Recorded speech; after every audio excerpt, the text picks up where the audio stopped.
네, 이번 코너는 취재 파일입니다. 관심사가 큰 경제 이슈를 하나 골라 심층적으로 파헤쳐 봅니다. 이 총선 이후 금융시장은 물론 부동산 시장도 어수선한 모습입니다. 건설사를 필두로 금융업계까지 위기가 본격화할 거라는 이른바 4월 위기설이 계속 제기되고 있는데요. 특히 부동산 위기 뇌관으로 꼽히는 프로젝트 파이낸싱, 이른바 PF 시장을 둘러싼 각종 추측과 불안이 쏟아지는 상황입니다. 이와 관련해 투자금융부 정지석 기자와 함께 자세한 이야기 나눠보겠습니다. 안녕하십니까? 네, 안녕하세요. 네, 이번 달이 절반 조금 넘게 지났는데 이 4월 위기설 얘기가 총선 전부터 계속해서 나왔었죠. 네, 사실 뭐 4월 위기설이 거론되기 시작한 건 작년부터잖아요. 네. 그러니까 총선 전까지는 정부가 어떻게 해서든 시장의 쇼크, 그러니까 불안을 잠재우겠지만 그 이후에는 이제 선거 결과에 따라서 부동산, 특히 PF 쪽 이슈 관련 부실을 이제 본격화할 수 있다 이런 우려에서 나온 이야기였는데요. 네. 결과가 뭐 야당의 압승으로 이제 총선이 마무리되면서 이 우려가 현실화하는 게 아니냐 하는 이야기가 좀 커지고 있습니다. 네. 근데 실제로 지금 총선 끝난 지 이제 일주일 됐는데 네. 국내 신용평가사들이 PF 위기와 관련된 보고서를 지금 막 쏟아냈거든요. 예. 네, 그래서 이 시점이 참 공교롭게 모든 신평사가 비슷한 시기에 보고서들을 내놓다 보니까 이게 시장에서는 뭔가 시장에 대한 암울한 전망이 표심에 영향을 줄까 봐 일부러 발간 시점을 이제 총선 이후로 늦춘 게 아니냐 뭐 이런 우려까지 의구심까지 나오고 있는 상황입니다. 네. 이 총선 직후에 위기가 불거질 거라고 해서 4월 위기설이란 말이 나왔다는 이제 설명인데 네. 사실 부동산 문제가 뭐 언제 터져도 이상하지 않은 상황이긴 그렇죠. 합니다. 이 신용평가사들이 보고서에서 지금 상황을 어떻게 진단했습니까? 일단 우선 전체 PF 익스포저 규모는 확실히 줄어드는 추세가 맞아요. 근데 네네. 금융사들이 이제 손실 인식 규모는 또 늘어날 수밖에 없겠죠. 네. 다행히 근데 이제 금융 시스템에 미치는 영향이 절대적인 은행이나 보험은 상대적으로 괜찮습니다. 왜냐하면 이 기관들 같은 경우에는 총 자산이나 아니면 자기 자본 대비 PF에 노출되어 있는 익스포저가 작기 때문에 뭐 그 문제가 되지 않는데 문제는 이제 제2금융권, 그 저축은행이나 증권사나 캐피탈이 문제입니다. 네. 여기는 이제 자산 규모가 상대적으로 작다 보니까 부동산 PF 관련 추가 손실 부담이 존재하고 또 그 건전성도 지금 떨어지는 추세예요. 네. 게다가 이제 부동산 호황기에 벌었던 수수료 수입마저 줄어드니까 수익성도 더 악화되겠죠. 그래서 이제 제2금융권 전반적인 신용등급의 방향성을 부정적으로 보고 있습니다. 네. 그러니까 결론적으로 얘기하면 이연됐던 부실화가 본격적으로 발생을 하다 보니까 수익성, 건전성, 그다음에 자본 적정성 그리고 유동성 지표 모든 게 다 나빠질 거다 하는 전망이 많습니다. 네. 이제 이 금융권에서 문제가 터지면 사태가 그 다른 곳으로도 금방 번져갈 텐데 네. 이 신용평가사들이 이 금융권 손실 규모를 어느 정도로 추산했습니까? 조금씩 다 다른데요. 일단 나이스 신용평가 같은 경우에는 제2금융권의 PF 대출 예상 손실액을 지금 최대 14조 원까지 내다보더라고요. 예. 이게 업권별로는 저축은행과 캐피털이 각각 5조 원 그리고 증권사가 4조 원이었습니다. 네. 근데 작년에 이 세 업권에 벌어들인 연간 순이익이 6조 원이 채 안 됐어요. 그러니까 작년에 이 세 업권이 벌어들인 것보다 2배 이상이 앞으로 손실이 날 거란 얘기니까 굉장히 암울한 전망인 거죠. 네. 그래서 금융당국은 이 신평사들이 내놓은 부실 규모가 좀 과도하다라는 입장입니다. 왜냐하면 뭐 앞으로 당국이 이제 제도 개선 통해서 좀 PF 시장도 좀 정상화 과정을 거칠 텐데 이 보고서의 내용 같은 경우에는 이제 전체 PF 사업장이 경공매 시장으로 나올, 그러니까 시나리오 중에서 가장 안 좋은 시나리오에 대해서 수치를 뽑은 거기 때문에 예. 너무 보수적인 가정을 쓴 게 아니냐 하는 얘기입니다. 네네. 그리고 앞에서 이제 여소야대 정국이 만들어지면서 4월 위기 관련 우려가 커졌다라고 네. 설명해 주셨는데 앞으로도 비슷한 그러니까 뭐 각종 위기설 시리즈들이 계속해서 나올 수도 있는 겁니까? 뭐 과거에 이제 레고랜드 사태 때도 그랬었고요. 경기 불안은 사실 어느 정부를 막론하고 이제 여당을 공격하는 포인트가 되겠죠. 네. 그래서 우선 정부는 4월 위기설 이거는 근거 없는 낭설이다라는 입장입니다. 네. 이 뭐 최근에 박춘석 경제수석도 이걸 직접 반박하기도 했었는데요. 사실 이 말은 뭐 4월이다, 5월이다 이 시기적인 문제가 아니라 앞으로 PF를 둘러싼 충격은 없을 거다 이런 입장을 강조하는 말로 해석하는 게 맞는 것 같고요. 네. 그래서 이걸 위해서 이젠 금융당국이 부동산 PF 살리려고 지금 총력전에 나섰습니다. 네. 다음 달 정도에 이제 금융사들이 참여하는 부동산 PF 대주단 협약을 개정할 거고요. 또 PF 사업장 평가 기준을 강화하는 제도도 발표할 예정입니다.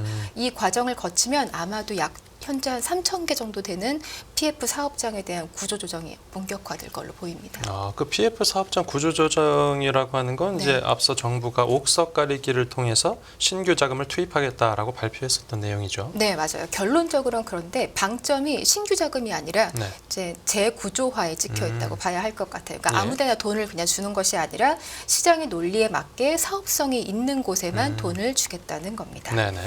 지금 금융당국이 PF 사업장 옥석 가리기의 어떤 기준이 될 수 있는 사업성 평가 기준 개편을 추진 중입니다. 네. 지금은 어떻게 되어 있냐면 양호, 보통, 아쿠아우려 이렇게 세 단계로 되어 있는데 여기에 아쿠아우려 단계에서 사업장 중에서 향후의 사업 진행이 아예 불가능할 것 같은 그러니까 굉장히 어려운 곳들은 회수 의문으로 추가 분류해서 4단계로 세분화하는 걸 지금 검토하고 있거든요. 예. 또 부실 사업장에 대한 충당금 적립도 굉장히 늘릴 예정이라고 해요. 지금 같은 경우에는 그 금융사가 악화 우려에 해당하는 사업장에 대한 충당금을 20-30%밖에 쌓지 않습니다. 네. 근데 앞으로는 뭐 회수 의문 사업장의 경우에는 최대 이 적립 비율을 80% 안팎까지 올리는 그럼 금융회사들한테 굉장히 부담이 되겠죠. 그래서 이거를 그 대출 압박을 끌어안고 가기보다는 네. 경공매 시장을 통해서 금융회사들이 먼저 스스로 정리할 수 있도록 유인책을 강화하겠다는 겁니다. 네, 그 충당금이라고 하는 건 이제 손실이 예상될 때 될 때, 미리 네. 현금을 쌓아둬야 된다 그런 거죠. 그렇죠. 네. 그 충당금 같은 경우는 이제 회계 기준상으로 비용으로 처리가 되니까 순이익이 줄어들겠죠. 근데 예. 그 부담을 감수하라는 겁니다. 그러니까 정리하자면 사업장별로 사업성을 더 디테일하게 평가한 뒤에 네. 시장 원리에 입각해서 신규 투자금이 공급될 수 있게 하겠다 이런 네. 거기도 하고요. 네, 맞습니다. 그러니까 지금 사업장 정리가 안 되는 가장 큰 이유가 이 사업장을 내놓질 않아요. 왜냐하면 보통 금리가 내려간다고 하면 시장에 돈이 풀리면서 부동산 경기가 살아날 거라고 보거든요. 근데 지금 이제 뭐 미국 연준부터 금리를 내릴 거다라고 보는 것들이 많으니까 조금만 더 존버하면, 그러니까 버티면 사업장 들고 있으면 그 사업장에 대한 기준 평가도 좋은 점수를 받아서 좀 돈이 돌지 않을까라는 기대 때문에 지금 사업장들 부실화된 사업장들이 내놓고 있지 않은 게 문제인 거거든요. 예. 이 자금 회수 이제 의문 사업장이 늘어나면 네. 앞에서 그 충당금을 쌓아야 된다. 금융사들 입장에서는 충당금을 더 쌓아야 된다고 말씀을 하셨는데 네네. 부담이 더 커지는 부분이 있겠죠, 당연히. 부담이 커지죠. 네. 충당금도 더 쌓아야 되고 또 누군가는 돈을 더 투입을 해야 되니까 부담이 될 겁니다. 네. 그래서 금융당국이 지난주부터 순차적으로 전 금융업권과 면담을 시작을 했고요. 지금 그래서 이야기를 꽤 많이 들었더라고요. 예. 이 금융권 관계자들 이야기도 직접 들어보셨다고요? 네, 들어봤는데 일단 이번 제도 개선이 결국에는 경공매 시장 활성화해서 돈이 돌게 하겠다. 이 얘기니까 현재로서는 이제 사업성이 있지만 손실이 날 수도 있는 그러니까 그레이존에 있는 사업장에 만약에 내가 돈을 투자했을 때 여기에 대한 면책 조항이 필요하다라는 이야기를 하는 금융회사들이 굉장히 많았습니다. 네. 그러니까 뭐 자산 건전성 분류 기준이나 아니면 금감원의 검사나 아니면 제재 같은 걸 좀 유예받을 수 있을까 이런 이야기겠죠. 네네. 또 주택도시보증공사 같은 어떤 정책금융기관의 보증도 좀 있었으면 좋겠다라는 아이디어도 있었고요. 네. 가장 많았던 건 중개입니다. 그러니까 이 사업장 재평가가 시작되면 이제 경공매 시장에 저축은행이나 증권사 같은 제2금융권이 갖고 있는 이제 사업장들이 풀릴 텐데 사실 그동안 이 PF 시장의 가장 큰 손은 은행이랑 보험사들이었거든요. 네.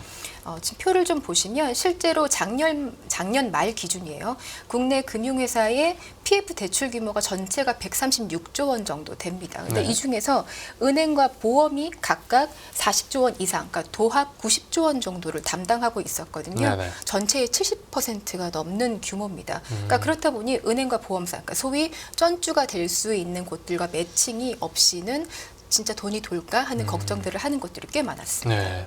그런데 그 이번 총선 결과 때문인지 네. 아니면 뭐 위기설 관련 잡음이 계속 나와서인지는 모르겠는데 네네. 이 정부가 부동산 PF 위험을 방어하기 위해서 무언가 더 적극적으로 열심히 한다라는 느낌이 듭니다. 네, 사실 뭐 연초부터 PF 시장 정리에 있어서 빨리빨리 해야 한다라는 메시지는 계속 있었습니다. 네. 가장 강력했던 게 이제 지난 2월 이복현 금감원장의 메시지였는데요. 당시에 PF 사업장 정리를 언급하면서 이해관계에 기반한 것이면 강한 저항이 있더라도 뚫고 나가겠다.